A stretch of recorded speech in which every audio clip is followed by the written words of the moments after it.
Hello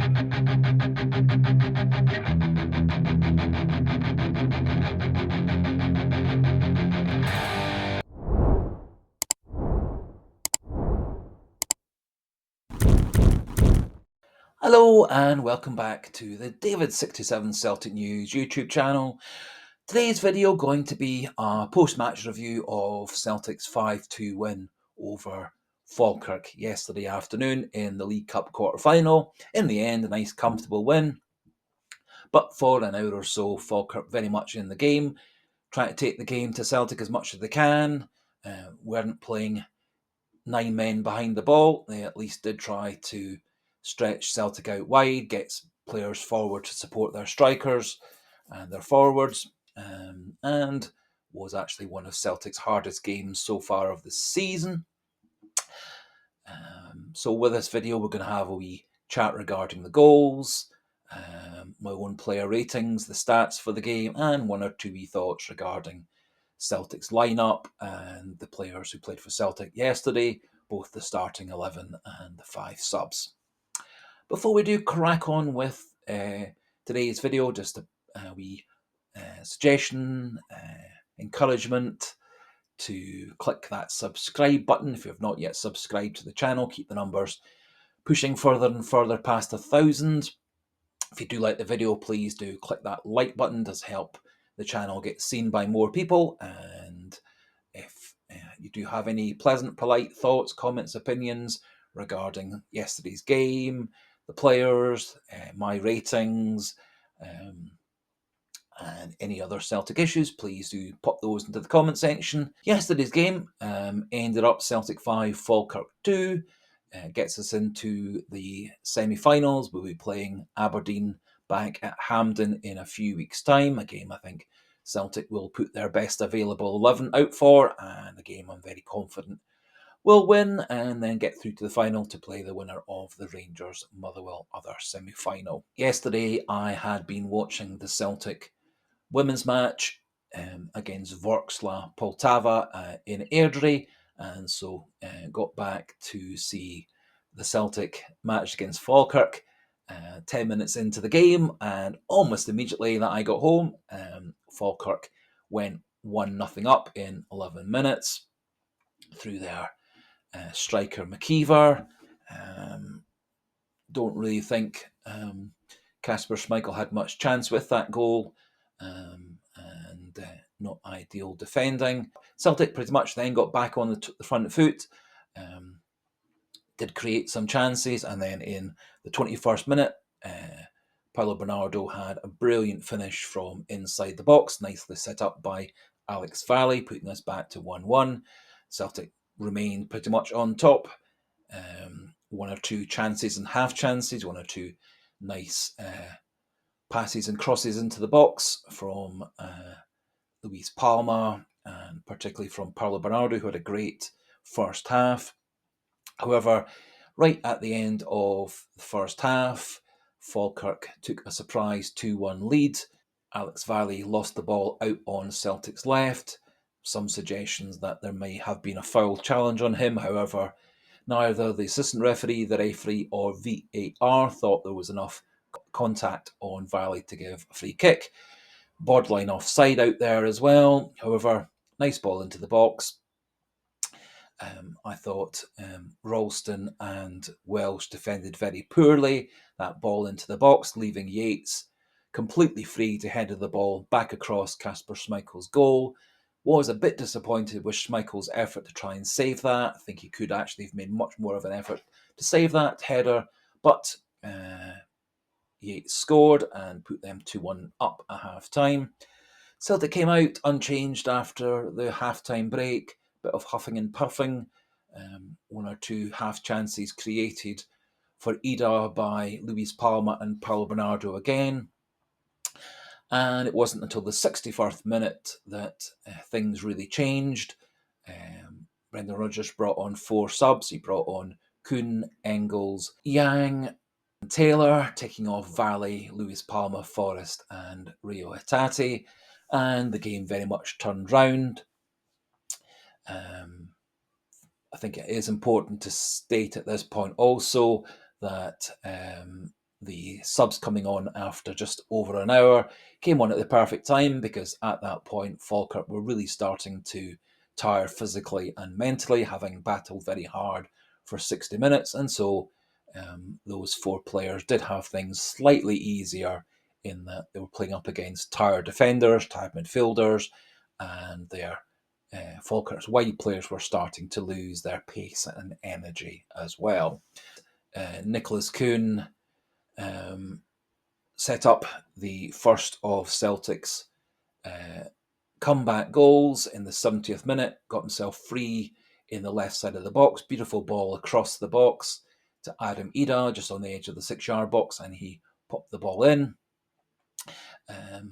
After a slightly nervy VAR check, Andrew Dallas and his team couldn't find any way of giving it offside, and so after a minute or two of waiting, the goal was allowed. Falkirk took the kick-off to restart the game. Nicholas Kuhn winning the ball out wide on Falkirk's left, breaking towards the box. Nice ball into Idah. Beautiful first touch by Idah, taking himself past and through the two covering Falkirk defenders, and then a very calm, cool, collected, calm finish past Hogarth in the Falkirk goal to put us 3-2 up. Then a beautiful ball by Arne Engels from halfway inside our half, deep into the Falkirk half. Beautiful run by Nicholas Kuhn, outpacing the covering Falkirk defenders, took control of the ball, drove towards goal, drew Hogarth out his goal, and waited for Hogarth just to start to go down low and clip the ball over Hogarth's diving body into the far corner. 4-2 up after 81 minutes. And then the 84th minute, bit of a melee and stramash round the edge of the Falkirk box, broke to Nicholas Kuhn, and a beautiful finish to put us 5-2 up. And shortly after, Falkirk went down to 10 men with a red card for one of their subs, who came in late, high, with a lot of aggression and pace on Anthony Ralston, catching him on the upper thigh and groin. For some reason, the Premier Sports commentator and pundit thought it was a harsh red card. And my first reaction was it was an obvious red card. Happily, after a few reviews, and the Premier Sport commentator and pundit both changed their mind and agreed it was meriting a red card. Looking at the stats for yesterday's game, I think it very much shows, despite how hard and well Falkirk fought, clearly Celtic were massively on top. Celtic had 63% of the possession to 37 for Falkirk. Shots were 16-6 for Celtic. Shots on goal 10-4 in favour of Celtic. Shots off target 3-2 in favour of Celtic. Celtic had 3 shots blocked. Falkirk had no shots blocked. Kasper Schmeichel 2 saves, and Hogarth for Falkirk made 5 saves, and corners were 10-2. So pretty much does show in every single stat, Celtic were massively on top, had tons and tons of pressure, had much more of the ball, much more of the attacking intent, and very much deserved, in the end, their 5-2 win. Coming to my own ratings for Celtic's 16 players yesterday, starting with Kasper Schmeichel, giving Kasper Schmeichel 6.5. Don't think he had much chance with the first goal, did make a good save late in the game, keep the score at 5-2. Personally, I thought he could have done a wee bit more in terms of Falkirk's second goal. I think he could have got back across his box to save that. However, he didn't, and Falkirk went in 2-1 up. He did show, as he always does, good ability to mop things up at the back, keep the attacks going. The ball recycled, did start get some nice throwouts and kickouts and by kicks, keep the play on the attack. So 6.5 for Kasper Schmeichel. In terms of our right-sided defenders, given 6 for Anthony Ralston and 5 for Stephen Welsh. Thought Welsh looked out of his depth yet again. Slow, poor defending. I thought Ralston got beaten far too often by the wide player from Falkirk. Both Ralston and Welsh, for me, were at fault, definitely for that second goal.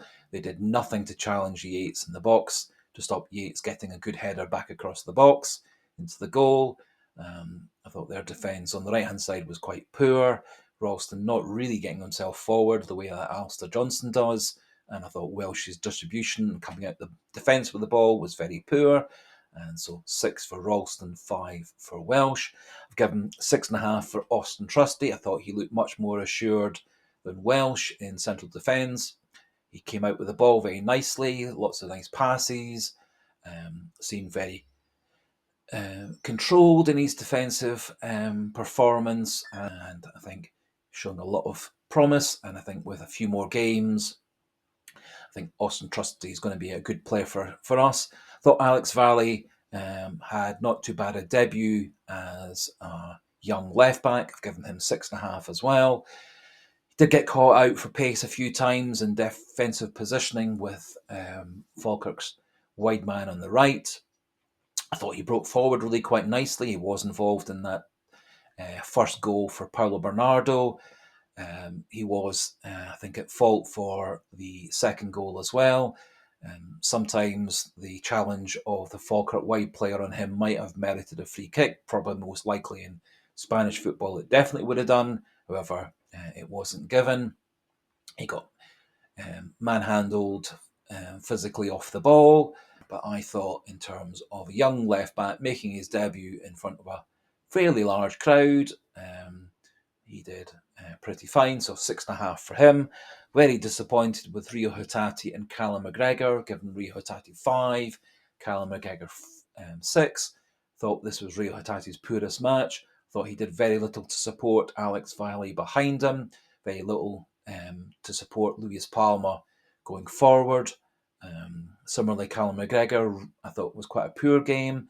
Didn't really seem to G up the team, the other players, to fight when Celtic were 1-0 down or 2-1 down. Wasn't his same usual ability to be available for passes, link things up, get himself forward. And again, I think it was McGregor's poorest match by far this season. So 6 for him.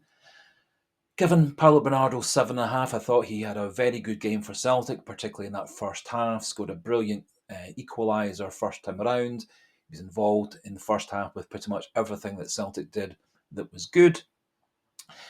Less effective in the second half, but still had a good second half. So 7.5 for Paulo Bernardo. In terms of the white players, given James Forrest 5.5, I thought a very poor game by James Forrest. I can't really recall terribly many good runs by him, good passes, good crosses. He wasn't really an attacking threat, didn't hit the byline, nor did he cut in properly to help set up or support the attacks. So 5.5 for him. Thought he looked rather rusty. Given 6 for Luis Palma, I thought he did better by quite a bit than James Forrest. He had quite a number of passes and crosses into Adam Idah in the box. But he and Idah didn't seem quite on the same page, not unexpectedly, given the fact that Luis Palma, after the first game against Kilmarnock, was out for about 7-10 days to 2 weeks with an ankle injury and hasn't had a terribly much game time since that. A couple of times he's been an unused sub. And so I think it took him a bit of time to get back into match sharpness. Similarly, Adam Idah had an abbreviated, truncated pre-season with Norwich. He's had 10-15 minutes here and there for Celtic since joining us in the transfer window, and I think it took a good hour for Idah to get into the game, and Luis Palma was taken off at the hour stage. I think Luis Palma at some point this season is going to be a very important player for us. I think given Nicholas Kuhn's usual injury record, there's going to be a spell this season where he's going to be out for at least a few games. And so I think it's important that we keep Luis Palma and get him match sharp, because there is going to be a time we're going to be needing him. I think far too many of us are forgetting the fact that last season he was our third top goal scorer with 10, equal with Dyson Maida, behind Kyogo and O'Reilly, and was our second top for assists behind Matt O'Reilly. Again, 10 assists for Luis Palma last season. He was our equal top scorer in the Champions League with 2, would have been 3 but for being offside by a few centimetres. And I thought in the first half of last season, was one of Celtic's best players. His form in the second half did tail off, partly due to a minor injury picked up on Honduras international duty, then a more significant injury where he was out for a month, and didn't really get back into Celtic's team and back to full fitness until the very end of the season, where he scored in the last game of the season against St Mirren. So I think Luis Palma is going to be important for us, and I think we shouldn't underestimate how difficult it is to come into a team with 8 changes when you've had little or no match practice and match fitness before, but also having to form new links and bonds and partnerships with players like Valley and Paulo Bernardo and Adam Idah up front when there's been little chance for all those players to play together. So 6 for Luis Palma. Given 8 for Adam Idah, I thought after a rather quiet first 60 minutes, he very much came into his full abilities late in the game. He had an excellent last 30 minutes, scored 2 goals, looked much more busy up front. So 8 for Adam Idah, 2 nice goals. In terms of the subs, I've given Nicholas Kuhn 9 out of 10 and man of the match.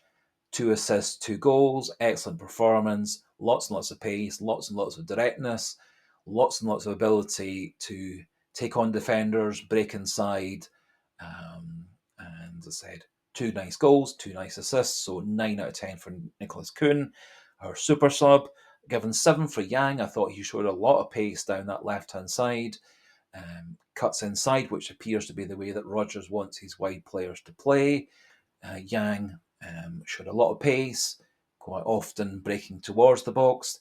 Did have a nice run across the box and a very powerful shot, which was well saved by Hogarth. So 7 for Yang.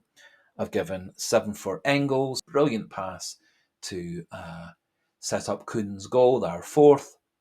And he looked much more busy, much more capable than both McGregor and Hatate had done in the first 60 minutes.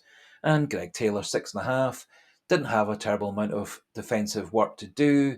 By that time, the Falkirk wide-sided right player was much tireder, and so Taylor had much less defence to do. He did break into midfield much better. Wasn't really much of a threat in the final third, but certainly his inverted fullback ability was quite helpful to Celtic in that last 30 minutes. And Mike Nawrocki only had 4 minutes at the end, plus a couple of minutes of added time, and so not time really for him to have a proper rating. So that finishes things off for today's video. Just a wee reminder as we finish, if you are new to the channel and like today's video and like the general content and variety of content on the channel, please do click that subscriber button. Keep the numbers pushing further and further away from 1,000. That would be brilliant. If you like the video, do please click that like button. It does help share the video and share the channel with more and more football fans and Celtic fans. And comment section open for pleasant, polite debating points, thoughts, opinions regarding yesterday's game, the players, the ratings, and your own thoughts on the team and our rest and rotation policy that we did yesterday. And so until the next video, goodbye and hail, hail.